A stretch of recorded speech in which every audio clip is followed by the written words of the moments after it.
നമസ്കാരം. സഹ്യ ന്യൂസിലേക്ക് സ്വാഗതം.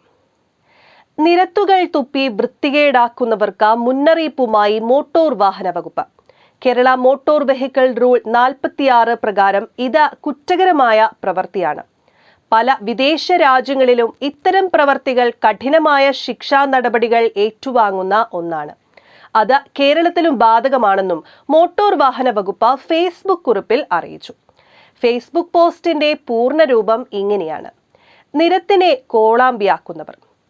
പാൻ മസാല ചവച്ച് ആരെങ്കിലും വരുന്നുണ്ടോ എന്ന് ഗൗനിക്കുക പോലും ചെയ്യാതെ വാഹനത്തിലെ ഗ്ലാസ് താഴ്ത്തി നിരത്തിലേക്ക് നീട്ടിത്തുപ്പുന്നവരും, ബബിൾഗം ചവച്ച തുപ്പുന്നവരും, ഷട്ടർ പൊക്കി റോഡിലേക്ക് ഛർദിൽ അഭിഷേകം നടത്തുന്നവരും, സ്വന്തം ഭക്ഷണാവശിഷ്ടങ്ങളും വെള്ളക്കുപ്പികളും ഒരു മടിയും കൂടാതെ നിരത്തിലേക്ക് വലിച്ചെറിയുന്നവരും സംസ്കാര സമ്പന്നരെന്ന് അഹങ്കരിക്കുന്ന നമ്മുടെ ഇടയിലും സർവ്വസാധാരണമാണ്. പാൻ മസാലയും പുകയിലയും മറ്റും ചവച്ച് തുപ്പുന്നവരിൽ മലയാളികളെക്കാൾ കൂടുതൽ മറ്റ് സംസ്ഥാനങ്ങളിൽ നിന്നുള്ളവരാണെന്ന് പറയാമെങ്കിലും മറ്റു കാര്യങ്ങളിൽ മലയാളികളും ഒട്ടും പിന്നിലല്ല.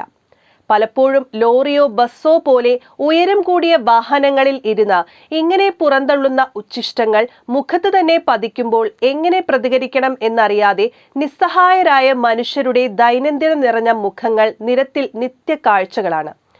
കേരള മോട്ടോർ വെഹിക്കിൾ റൂൾ 46 പ്രകാരം ഇത് കുറ്റകരമായ പ്രവൃത്തിയാണ്.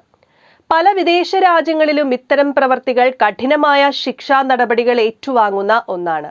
മറ്റുള്ളവരുടെ മുകളിലേക്ക് മാലിന്യം വർഷിച്ച തിരിഞ്ഞു നോക്കാതെ പോകുന്നവരും കുട്ടികളെ കൊണ്ടുപോലും മാലിന്യം വലിച്ചെറിയിക്കുന്നതും സംസ്കാര സമ്പന്നരായ ജനതയ്ക്ക് ചേർന്നതല്ല എന്ന ബോധവും തിരിച്ചറിവും ഉണ്ടാകേണ്ടതുണ്ട്. സംസ്കാരപൂർണമാകട്ടെ നമ്മുടെ നിരത്തുകൾ. ഇതായിരുന്നു ഫേസ്ബുക്ക് പോസ്റ്റിന്റെ പൂർണ്ണരൂപം.